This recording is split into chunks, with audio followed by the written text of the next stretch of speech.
Sakurai has some thoughts on Cyberpunk, Nintendo World closes, and we talk a whole lot more about Pokemon Snap. Block content.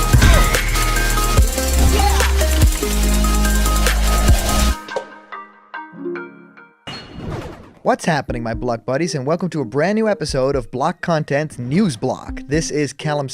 I'm super excited to be talking to you guys today, and yes, this is the very first episode of NewsBlock. It is a new show that we thought up that essentially just after the week is kind of finished and dwindled down, we would just discuss everything that happened in the world of Nintendo Switch, Nintendo, and generally just Smash Brothers news, and kind of catch up on the things that we might have missed throughout the week and stuff that we really wanted to talk about, right?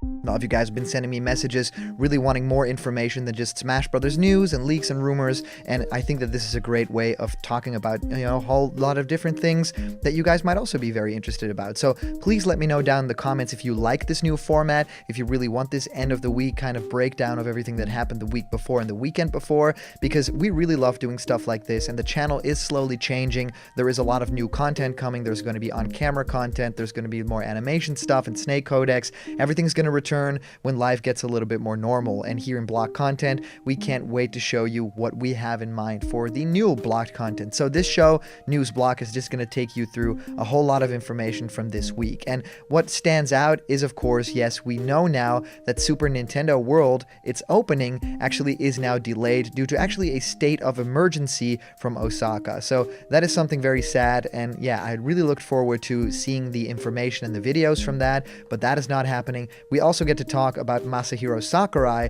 yes, the Smash director playing Cyberpunk. So a whole lot of cool stuff to talk about today. Not only that, we just got a brand new trailer for new Pokemon Snap, and the trailer is incredibly cool, and I want to talk about all of the details there because Pokemon Snap on the 64 was one of my favorite games ever, so I'm super excited. And of course, I've been answering many of you guys' questions about all things gaming and all other stuff Smash in our show Question Block, where I answer your question.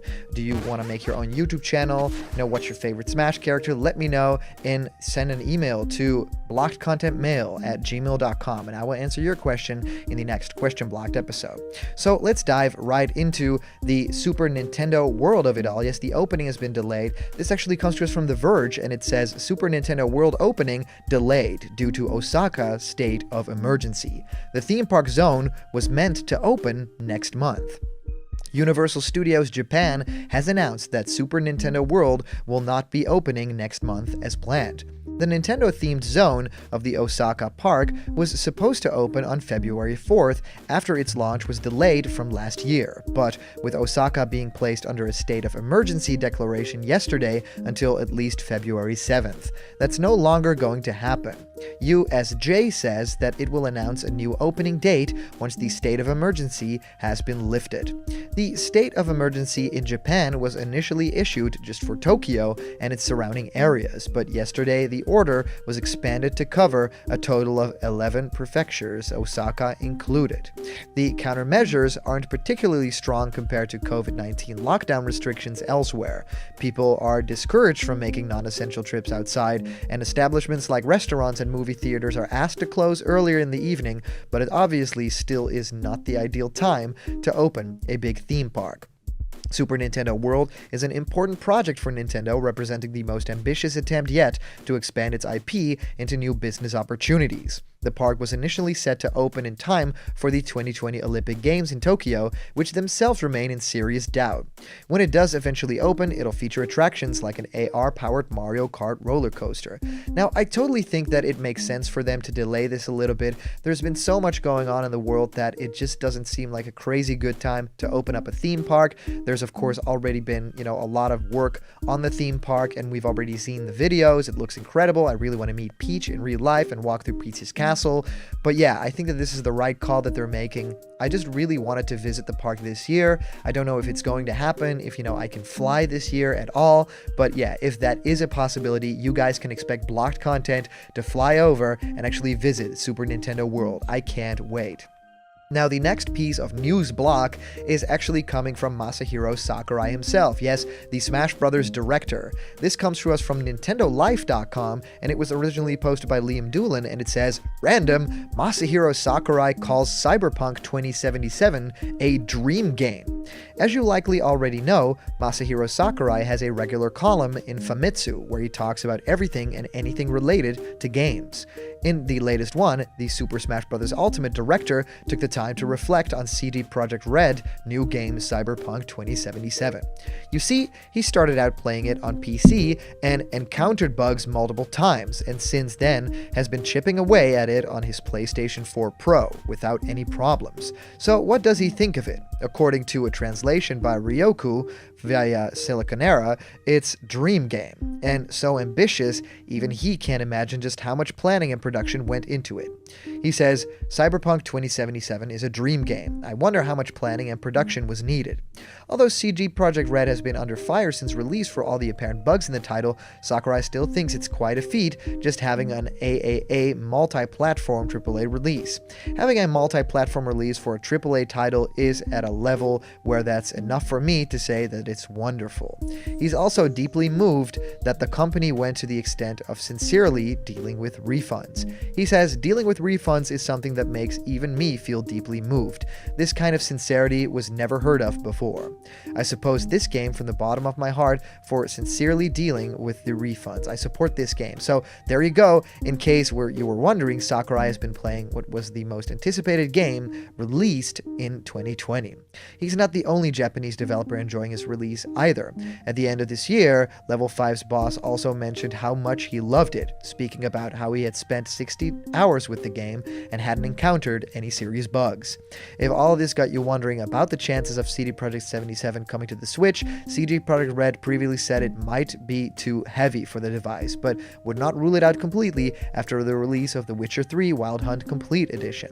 So yeah, Sakurai playing the newest, biggest games is no big surprise, but him being so sweet about this whole ordeal is just totally awesome. I think that it's really telling that a director like him, gets deeply moved by stuff like refunds. It just makes total sense to me. Finally, I wanted to talk about new Pokemon Snap. The trailer just dropped, the second trailer for this game, and it looks stunning. I really am a big fan of the way that Nintendo just seems to really go with this new style for Pokemon. The look of the humans in this game specifically look great, even better than Pokemon Sword and Shield and, Let's Go Pikachu and Eevee. This looks a next step up, right? This is what we want to expect from like a Pokemon mainline game. It is so cool. I love seeing Pokemon interact in the real world. The lighting reflections are awesome. I just want to find out a little bit more about how this game plays, right? Do you still have pester balls? What is the way of moving around? Is it still all on rails? Can you choose pathways? How do you choose the levels? That is all stuff that I am really curious about. But yeah, for all intents and purposes, this game looks incredible, and I needed to include it in this week's news block because it's a big deal. It's a big new game, right? And I can't wait. Just like the Bowser's Fury game, it just seems like this is just a new wave of Nintendo where like quality is going up and up steadily, right? We've had some releases that were a little bit lackluster, and I mean, I'm looking at stuff like, even though there were real releases and remakes, they were great, and in their own right, they had a lot of good stuff to it, but the fans weren't necessarily that happy with Paper Mario the Origami King, and then of course Pikmin 3 Deluxe, left a lot to be desired. So yeah, I think generally these two games look incredible, and I can't wait to find out more. I mean, it's just such a cool new, venture for Pokemon to finally do Snap again in a new world, right? It's been so many years since the first one, so what has changed? I can't wait to find out. So of course, I'd love to hear what you guys think of all this. If you comment down below, that could actually be featured and read out loud in our next video. And well, as for a previous comment question winner, our answer comes to us from our user, Wahid Abdullah, saying, "So it's not weird to have characters like a student using a magical spirit and a talking cat that transforms into a car, 4 sword fighters with ridiculous names and their own down special, and a smiling slime creature. a bear playing a banjo and having a bird in his backpack, a teacher that has a girl literally inside his or her head, a Chinese boxer with noodles for arms, a legit blockhead, and a guy with one wing and can turn into a celestial god. Well, Weehee, thank you so much for your comment. I laughed out loud when I read this. Yeah, I totally think that like weird characters are not, out of place in Smash Brothers at all. Everyone, if you think about it, is totally strange. Even like the most normal character, like Mario's a plumber, but he jumps super high and there's a lot of weird properties to him and he can shoot fireballs. Everyone in Smash is special, so I can't wait to see who joins in next. Thank you guys so much for sending in all your comments. These are always a ton of fun to read through. And of course, a huge shout out to our latest Patreon supporters and the super chats you guys send during live streams. You guys make block content possible. So if you want to have yourself created in block content style, join me for a discussion, or even have your own ideas become animations, go to patreon.com/blockedcontent. There's a bunch of incredible rewards there, and they're waiting for you. And remember, if you're not yet a member of the Blocked Content family yet, hit subscribe now, smash that like button, and ring the bell for notifications, and all the news and fun you care about will be delivered on the daily to you. Thank you guys so much for watching, and I'll see you around the corner where there's always more blocked content. See ya!